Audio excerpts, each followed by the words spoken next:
Bismillah, assalamualaikum warahmatullahi wabarakatuh. Alhamdulillahirabbil alamin. Hamdan na'imin, hamdan syakirin, hamdan yu'afi ni'amahu yukafi mazidah. Rabbana lakal hamdu hamdan katsiran thayyiban mubarakan fih. Asyhadu an la ilaha illallah wahdah la syarikalah wa asyhadu anna Muhammadan 'abduhu wa rasuluh, amma ba'd. Qala Allah ta'ala fi kitabihil karim, a'udzu billahi minasyaitonir rajim. Wa minal laili fatahajjad bihi nafilatan lak asa an yab'atsaka rabbuka maqaman mahmuda. Wa qur rabbi adkhilni mudkhala sidqi wa akhrijni mukhraja sidqi waj'alni min ladunka sultanan nasira. Ikhwani fillah, anak-anakku sekalian, di waktu ini kita akan mengangkat sebuah ayat yang dimana ayat ini menerangkan sebuah amalan yang sangat mulia. Hanya orang-orang yang dimampukan oleh Allah yang bisa melaksanakan amalan ini. Amalan yang terbaik setelah apa yang diwajibkan. Tidak lain yang tidak mungkin adalah sholat tahajud. Mengangkat sebuah ayat yang telah angkat di awal tadi yang berbunyi wa minal laili fatahajjad bihi nafilatan lak. Dan di sebagian malammu hendaklah kalian dirikan tahajud. Nafilatan lak, sunnah untuk kalian. Nah, salat tahajud ini hukumnya adalah sunnah muakkadah atau sunnah yang ditekankan. Nah, disinilah sebuah amalan yang satu amalan ini bisa mengangkat kemuliaan para hamba-hambanya. Bahkan dulu para sahabat sudah kita kenal seperti Abu Bakar As-Siddiq, Umar bin Khattab, Utsman bin Affan, dan Abdurrahman bin Auf. Disinilah amalan itu bermakna, ya. Kemudian penjelasan berikutnya, asa ayyab'atsaka rabbuka maqaman mahmuda. Niscaya Allah akan meninggikan derajat kalian. Nah, kenapa konteks di ayat ini menggunakan asa, bukan la'alla?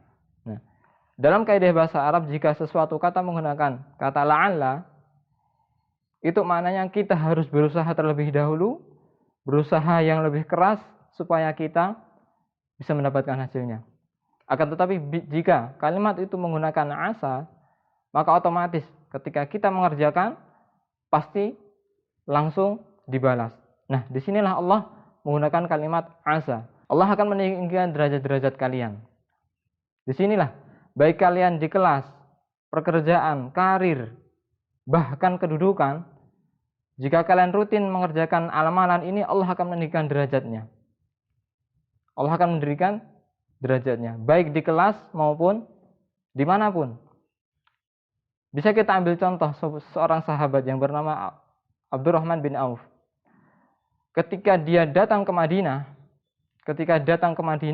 dia hanya berbekal baju yang dia pakai. Nah,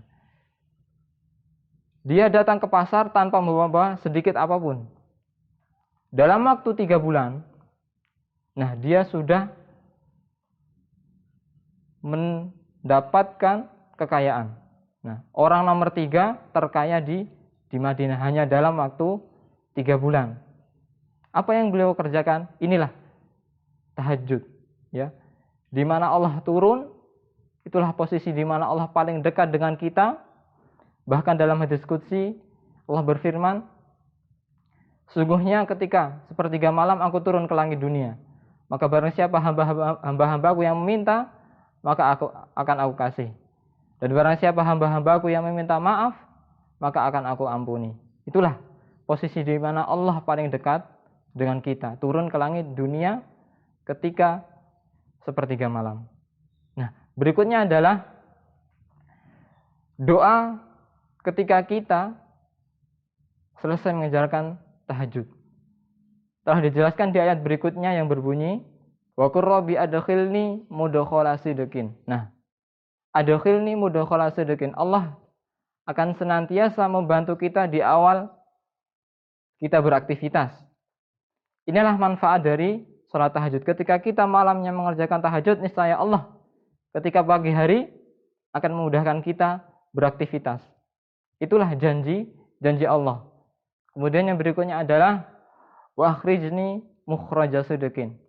Nah, setiap kali ada masalah, setiap kali ada hambatan, Allah lah yang akan langsung membantu kita.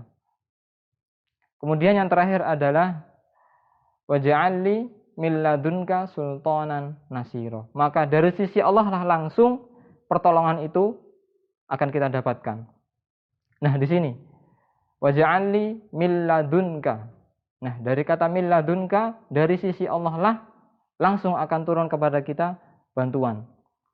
Seperti doa-doa Ashabul Kahfi ketika mereka berdoa dalam surah Al-Kahfi, Rabbana atina min ladunka rahmah wa hayyi' lana min amrina rasyada. Nah, Rabbana atina min ladunka. Nah, dalam konteksnya dari sisimu. Nah, ketika kita berdoa seperti ini, niscaya Allah akan langsung memberikan sesuatu dari sisinya, tergantung kita meminta apa. Inilah sebuah amalan yang seandainya kita rutinitas melaksanakannya, niscaya Allah akan perbaiki hidup kita. Ya. Nah, PR terberat bagi kita adalah dosa apa, kesalahan apa sehingga kita berat untuk mendirikannya.